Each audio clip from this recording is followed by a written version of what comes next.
And just, writing this, it happens every semester. Someone writes it. That's not easy to grade. That costs me time.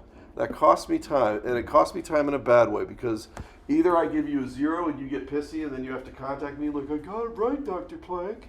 Right? Or I give you full credit for it and then you don't realize that you've cost me time. So just think about it. All right. Next one should be 5. Ooh.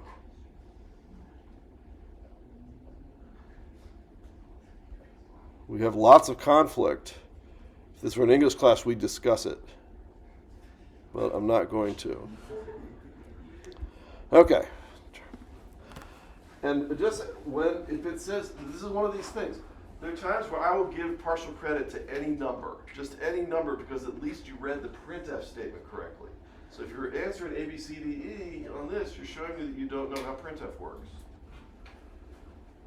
Okay, this one. All right, now we've got, so now let's bring our Vim buffer up.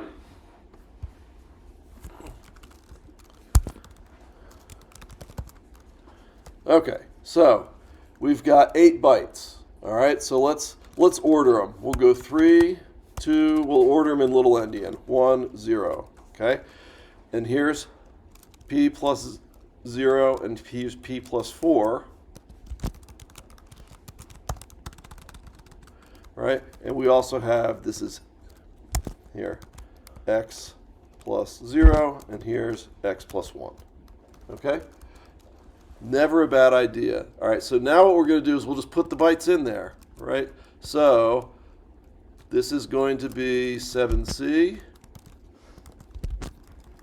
This is going to be A9. Remember, every hex digit is 4 bits. That's why you have the left shift of 4. 3, 2.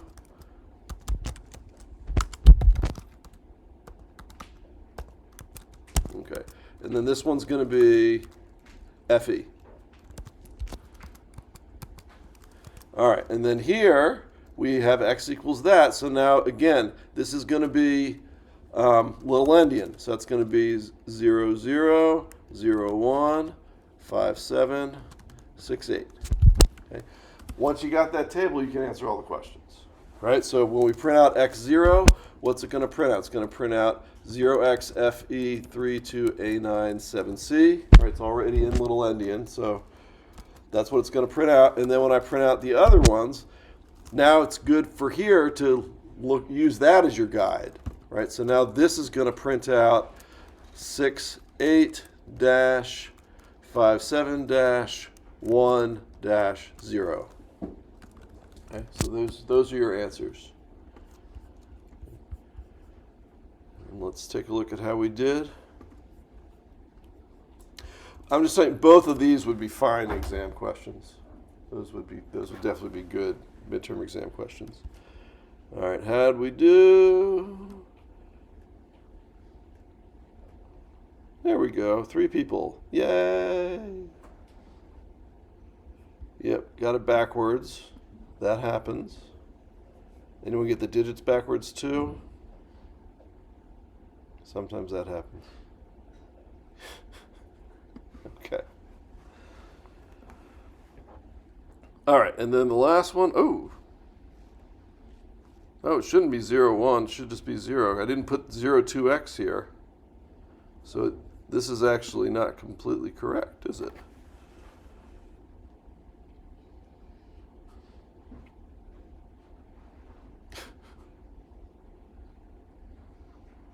Okay.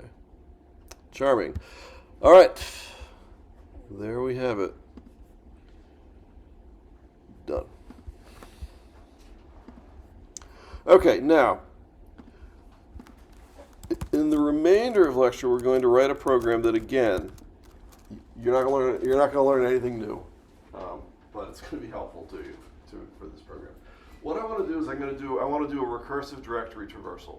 So I want to, and my goal here is going to be to add up the number of bytes that are consumed by every file reachable from the current directory. So this directory, its subdirectory, those subdirectories, right, all of those, I just want to sum up all the bytes of the files. It's a useful command. I actually have it in my bin. I have it in my bin because often I do want to see how big things are, right? I want to see how big my Git repo is, or I want to see how big this photo directory is because I got to store it on a jump drive that was sent to me by a political candidate, so it's not a very big jump drive, but I have to repurpose it because I don't like political candidates. But I digress. Okay, so that's what we're going to do here. And until I get bored, we'll do it from scratch. All right? So if this is a lab, and that's close to it now, so just so you know, you're going to get this in a lab. So your next lab will be fake make, right? You're currently doing the Huffman coding lab, right? You're currently doing fake make. Okay, so you got fake make, and then you're going to do tar. You're going to do 2 tars. So has anyone used tar before? Couple? Tar, it's like zip. It zips up a directory. Gives you a file that has all the things in your directory, and then you can untar it, meaning you can go and it'll create everything. And when you untar, it does everything. Creates directories, creates hard links, duplicates permissions, modification times, it changes them. Sometimes it feels weird that you can do that, but you can. Okay, so it does all of that. So you get to do all of that. Only I've broken it up into 2 labs because I've learned it's hard.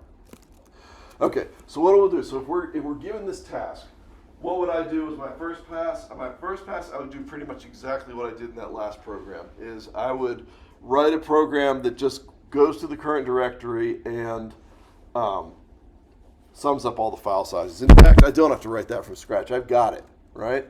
I've got it I just wrote it. So here, we'll start with that one. Stat junk.c. There we go. All right, now, you should never do this. Let me also say, when you copy paste code, right, it's never a bad idea to just change your variable names, right? Because that way the compiler will find your mistakes when you forget to do something, right? So I often do that when I copy code, is I'll change my variable names. Now I'm not going to do that because I'm going to live my life dangerously, because I am a rebel.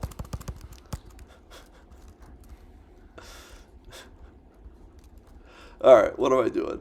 I am doing this. Okay, yeah, fine. This is all good. This is all good, but we don't need the red-black tree. We don't need any of that junk. Okay, we don't need any of that. We don't need any of that. We just want to sum up these sizes. So here, int t size for total size. Well, let's go down here, and we will say t size plus equals buff.s t size. How do I know that? Look at the man page. We'll set t size equal to 0, and we'll delete that. How's that feel? Feeling good? Let's get rid of that. All right. Who saw it and didn't tell me? None of you. Let's go over here. That's why we have 2 windows.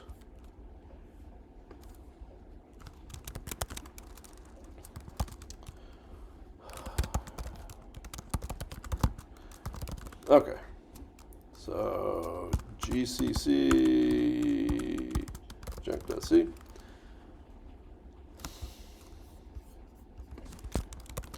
Do you all like it or don't like it when I do stupid shit?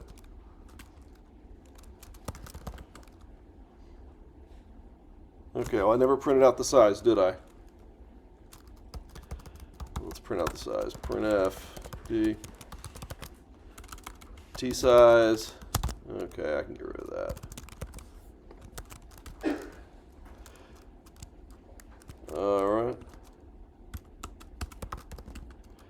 All right, is that correct? What I'm going to do is I'm going to move into a different directory so it's smaller. And here, let's do ls-la. And now let me go ahead and run the code 890, and let's confirm. So 160 plus 576 plus 128 plus 11 plus 15. Okay, I'm happy. You all need to do this step. I don't know if you all do this step when you're programming, but you need to do the step that confirms that you've actually done what you think you've done. Right? When you find the bugs when they happen, it's so much easier than finding them later. Okay, next step. Okay, so my next step is going to be, I'm going to want to do this for every directory, so my next step is going to be to package this instead of main. I'm going to put it into a procedure call that I can call. Right, and I'll just test it because I don't like to make too many changes. So here, down here, here's my code. Sure, I'll make it big. All right, I'll turn this into a procedure. So here, int, we're going to want that. So here, PR size, char star for a directory. And then down here in main, I'm going to,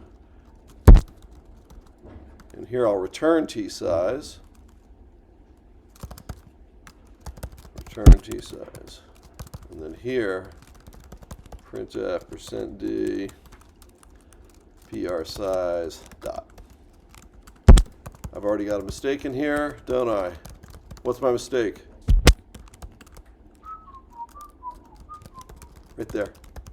Okay. All right.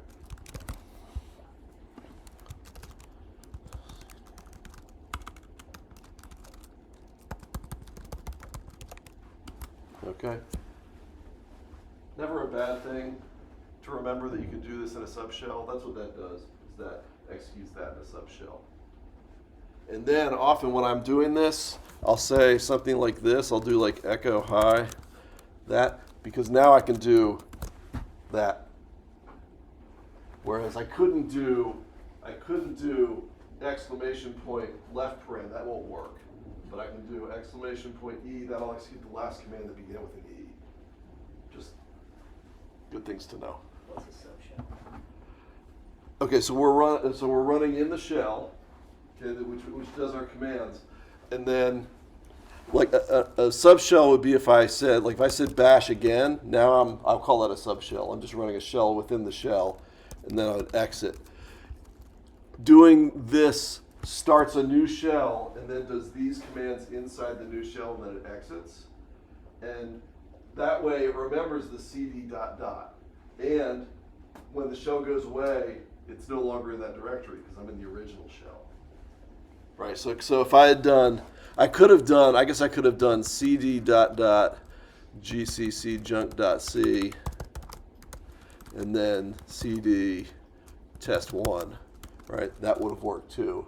But if I just executed in the subshell, right, then the cd command is relative to the subshell and not to the shell I'm in. Okay. All right. Run it, 890, we're good. All right, now when I did this ls-l, right, I've got directories here. So let's make the recursive call and pray, right, that it's going to work. So we'll go in here. All right, now how do you test if something's a directory? Probably didn't teach you that, did I? I wonder if it's in the man page. Man stat. No, man s2 stat.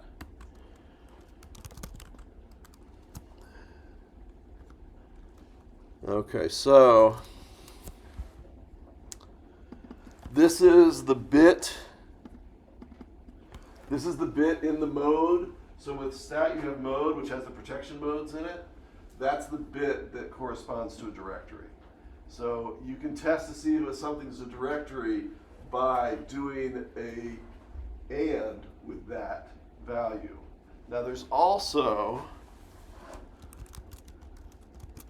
does it say it? It does not. Also up here in sysstat.h, there's a macro called isdir, s_isdir. It'll do that for you. It just returns to you 0 non-zero. So I could say if s isdir de d_name. Here, let me just print now let's just do it. We'll make the call. Now let's just make the recursive call. It's never going to work. T size plus equals PR size de d_name. Here we go.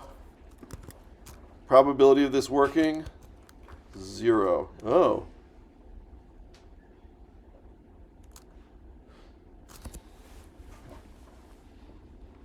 Oh, God. Thank you, compiler. It's on the mode bit in my stat.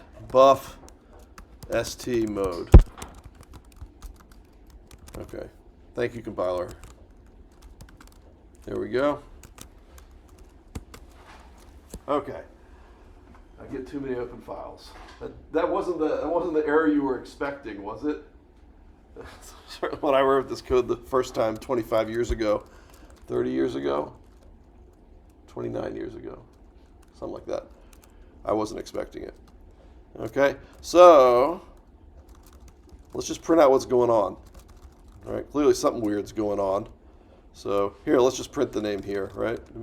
Printf s ded underscore name.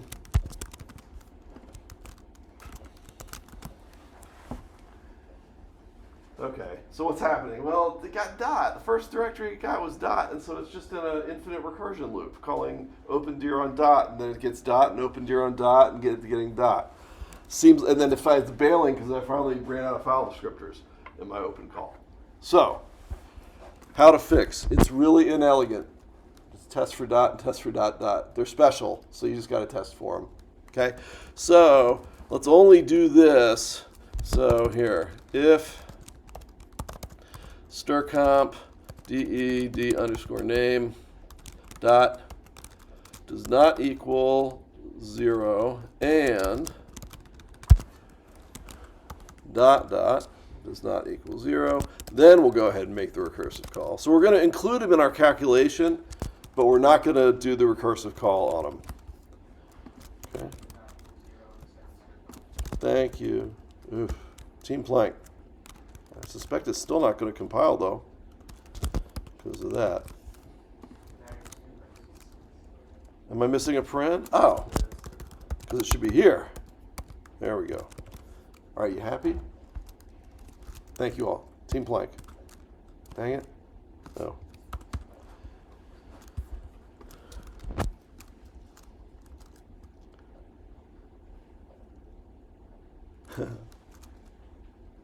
This is why an automatic indenting editor would have helped me there, wouldn't it?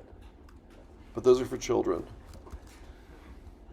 So clearly, we need that. Okay. You're missing a brace. I'm missing a brace. All right. Oh, God.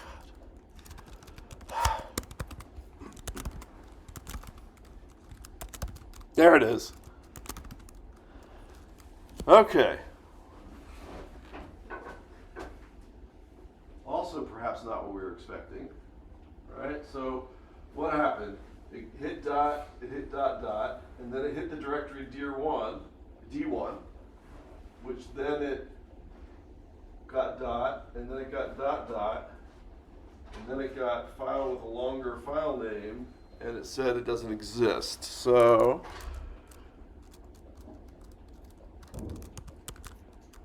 okay, so there's D1. D1's got these files in it. So what happened? Well, I tried to call stat on this. Right? That's where my error came from, was stat on this. But I'm not in that directory. I'm in the parent directory. Right? So I need to do one of two things. I either need to cd into this directory, which I don't want to do because I don't trust it, or I got to build up the path name to include the directory. Okay? Now, building the path name is a giant pain, especially in C. God, in C++, this is so freaking easy, right? But in C, it's an absolute disaster. So let's do it. Okay? So what we got to do is we're going to need to include dir as the beginning part of the string for every one of my path names. Okay. So what I'll do, and I'm going to do this quote properly, okay, is let me have char star, here we go, we'll call it path name. I feel like that's too big of a variable name. And because it's C and not C++, we got to keep track of its size. So here, we'll call it pn size. Okay, and what we'll do is let's go ahead here and allocate it so that it's big enough. So let's say pn size equals strlen dir plus, let's call it 10. 10's not going to be big enough, but actually I don't think anything's going to be big enough. So 10 at least will let me test this code. So what I'm going to do is I'm going to allocate this. So path name equals char star. Sorry, I just had a spacey moment. Those are going to increase as I get older, which sucks. P in size plus times size of char. Do you just feel like you shouldn't have to put in size of char? Do you think the world would exist if someone changed the char from 1 byte? Like, we'd all die. Just instantly. Are you supposed to typecast Malik's? Yes. Okay. So now you don't, on some compilers you don't, this is why I'm saying yes, is because on some compilers, and Mr. Squires were here, you could probably tell us the version, right? On some compilers, they're cool with you typecasting a void star to anything, because that's what's going on, right? Is that Malik returns a void star. So some compilers are like, it's a void star, you can do whatever you want, but some compilers don't.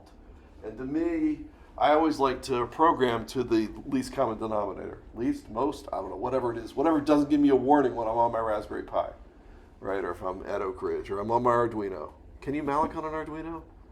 I don't think you can. No one knows. Anyone used an Arduino? Okay. I don't think you can. I don't think you can Malik on an Arduino. I think you have static memory, right? You only have one process, which is awesome. Does it have an operating system? It does. I would love to be the person who wrote the operating system for Arduino, right? Or for like those robotic controllers. What are they called? PLCs. I'd love to be the person who writes that. That would be so much fun. But instead, I love teaching you too. Yes. I googled it in a forum, and it looks like you can use Malik if you're trying to make a stack, but most memory is static on the Arduino. Oh, okay. Malik, if you're trying to make a stack, that's interesting. Like global variables and stuff like that. Oh. Okay. Yeah, I think the answer is don't do it. That answer sounds like don't do it. You're in for a world of hurt. Keep it simple on your Arduino. What am I doing? I'm doing it here. Okay, and now what I'm going to do is I'm going to do stir copy, path name, dir. And while I'm at it here, let's go with int dsize. No, I'll say int start. And I'm going to say start equals Sterling dir plus 1. Yeah. Path name is going to be start plus 10. We're adding another byte. Okay. Thank you. Why am I doing this? Because, oh hell, let's do it this way. Sprintf. Path name. I want the slash. So s/dir. Okay. We should use snprintf. That's going to be p in size. Why? Why should I use snprintf? It just helps me. Well, it doesn't help me find bugs, but it does help me avoid buffer overflow errors. snprintf will not overrun this buffer if this is a correct number. Okay, so I've gotten into the habit of using it. All right, I know this is a pain, isn't it? Okay, so now we're down here. And what we want to do is we need to build the path name right here. In fact, our stat, that's what's failing, is our stat call, right? So we need to build the name here. So what we'll do is, first off, let's get ourselves another int. This is what I hate because you can't call Sterling a bazillion times. So fsize. And let's say fsize equals Sterling DED underscore name. And now I can say if f size is greater than pn size,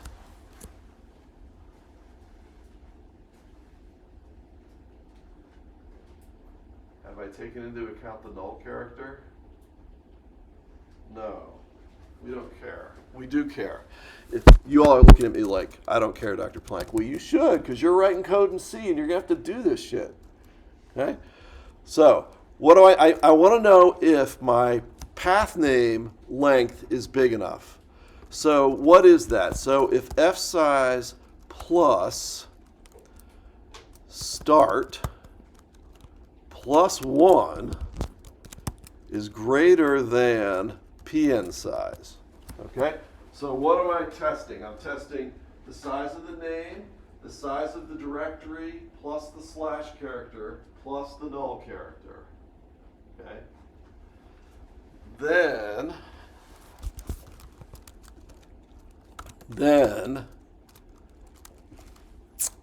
I need to set pn size equals that plus, I'm just adding 10 more to it, man. I don't like to mess around with bytes.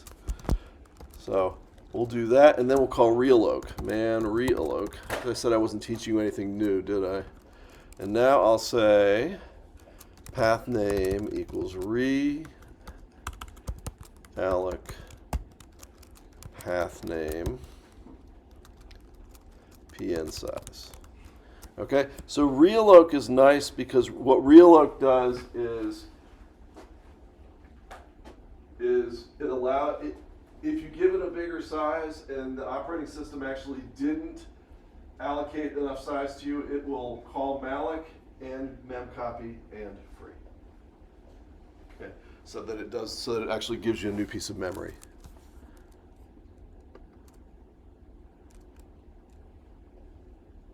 Okay. Do you not need to multiply with the size of the chart?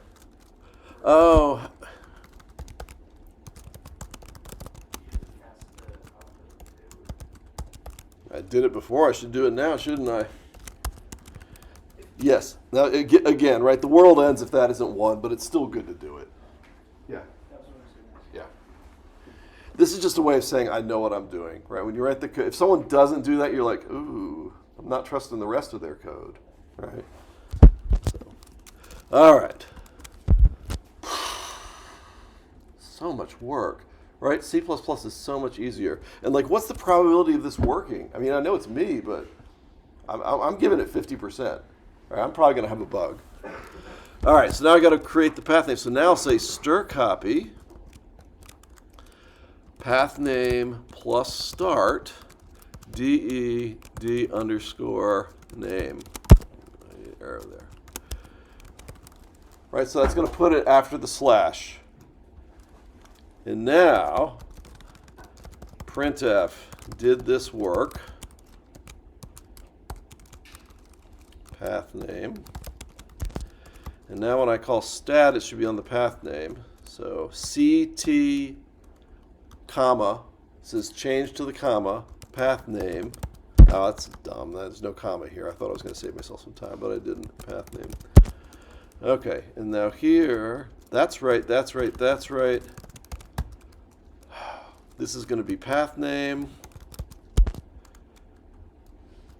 At the end here, we better call free path name. Again, probability of this working. I'm just telling you, I wouldn't even do the recursive call. Like if I'm writing this code, let's just stop here. All right, so here, let's get rid of that. All right.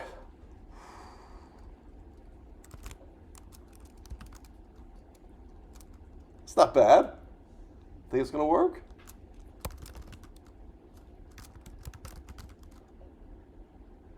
Ooh. All right, let's CD to D1. We got that long file name in here, right? So,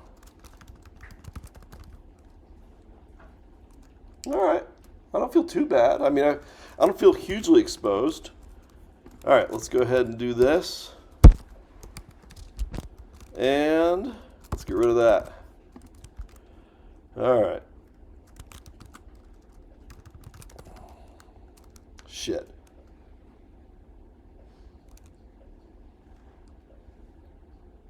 That's not good, is it? I wasn't expecting that. That looks really bad, doesn't it?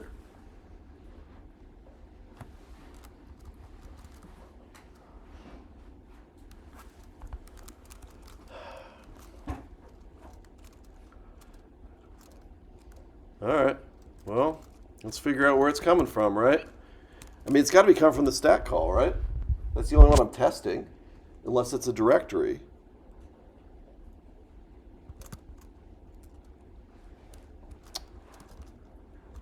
You don't care. We got to find it. All right. It's in the stat call. Let's figure out if it's in the stat call, first off. Here.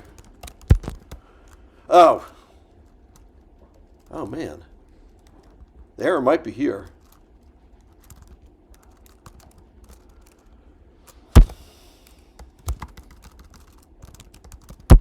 Let's see if that's where the error is.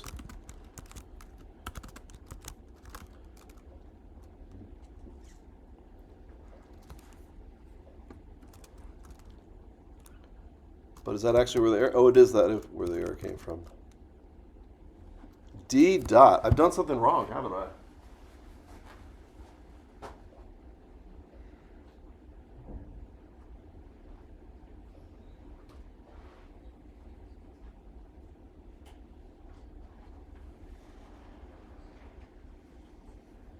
Huh. Feels like I built this wrong. I'm sitting here flailing in class. I hate flailing in class.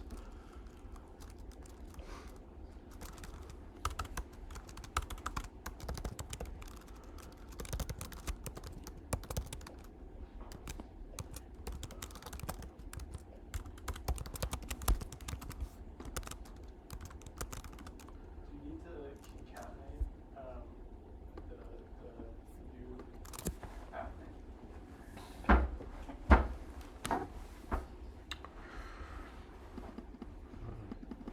Huh? All right, that worked.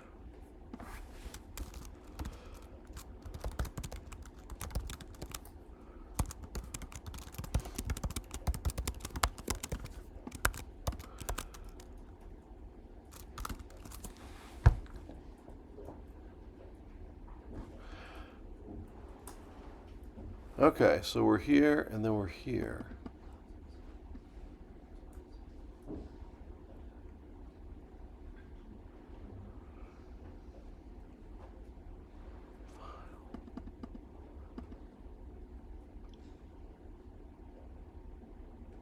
Okay, so this one.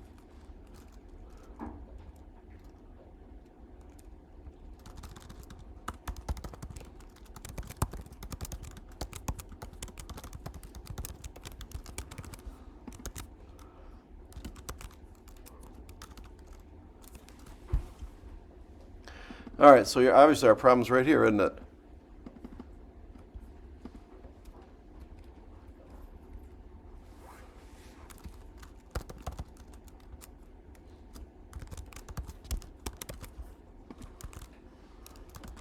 I don't usually waste class time like this.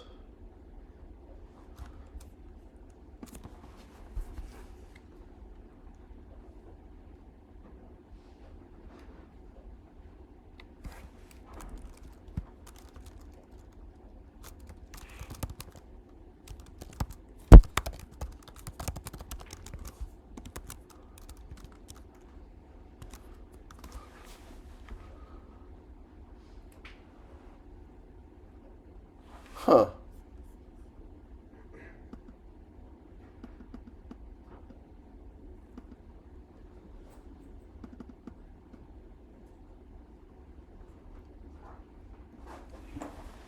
How could that be?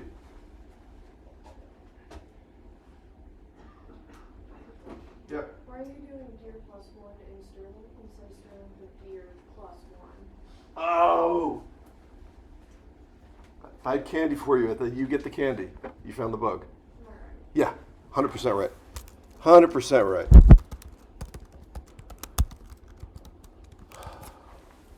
Oh my god. That's a terrible bug. That's a terrible bug. Right? Because it's passing the pointer plus one. So it's actually giving me 1 minus the pointer size, and 1 minus the string size instead of 1 plus the string size. Well done. Good job. Did you all see it and you were just letting me flail? You're all going to say that, right? Yeah, I saw it. I just wanted you to find it, Dr. Blank. Hey! Good job.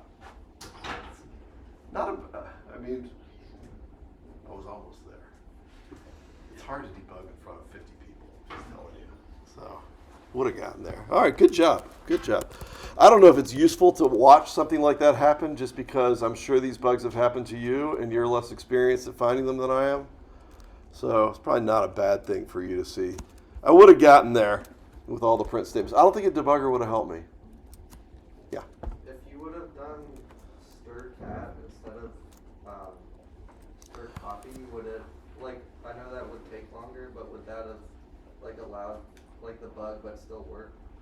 Almost. So it would have worked the first time, but not the second time through the loop, right? Because the first time through the loop, the question, if I have it correctly, is if I called stir cat here instead of stir copy, then it would find the end of the string and do it correctly. But then I'd have to remove it, right, for the next call because then it would just keep adding to the end of the string. All right. That's a good thought, though. All right, get rid of that, get rid of that, get rid of that, get rid of that, get rid of that. Keep that. Oh, I'm tired after that. All right. Okay, so is it, yes, sir. Is this program on your lecture notes or? Oh, yeah. Not only is this program on my lecture notes, every revision that I do that's wrong is there, too. In the lecture notes, I walk you through everything. I don't walk you through that bug. Right, but I do walk you through the not building the path name and then having to do the reloc, right, and all that stuff. That is all in the lecture notes. Is it number 12? Lecture, like the PR. It's a PR size lecture, yeah, whatever that number is. Okay, well, we have 3 minutes left. Is this correct? That's the first thing I would check is this correct? So ls-la, ls-l, ls-ld1. Okay, so we can add all these guys up. So 160 plus 576 plus 128 plus 11 plus 15 plus 17 plus 857 does not equal 2052, does it? Okay. Now the reason is partially I was being obscure when I did that. Okay. Remember, the directory D1 has dot and dot dot in it, okay? And I count them. So what's happening is, well, I should confirm it, but here, let me do this calc and then add for dot and dot dot. So 128 plus 160, okay? That matches, okay? So I'm counting these directories twice. So that's a problem, okay? Let me get the similar problem. Okay. I got a hard link here, okay, to the same file. So is it going to count those bytes twice? So calc 4 plus 18 plus 2 plus 2. That's not what I'm wanting to calculate. Calculate 128 plus 576 plus 11 plus 11. It's counting them twice, okay? Do we want to count hard links twice? No. The directories are hard links. So actually, if I solve the problem of only counting hard links once, I will solve the problem with directories. Now, do we have any idea how we identify whether two files are hard linked to each other? The inode. And that's part of our stat. So, what do we need to do? We need to maintain a red-black tree of inodes. Okay?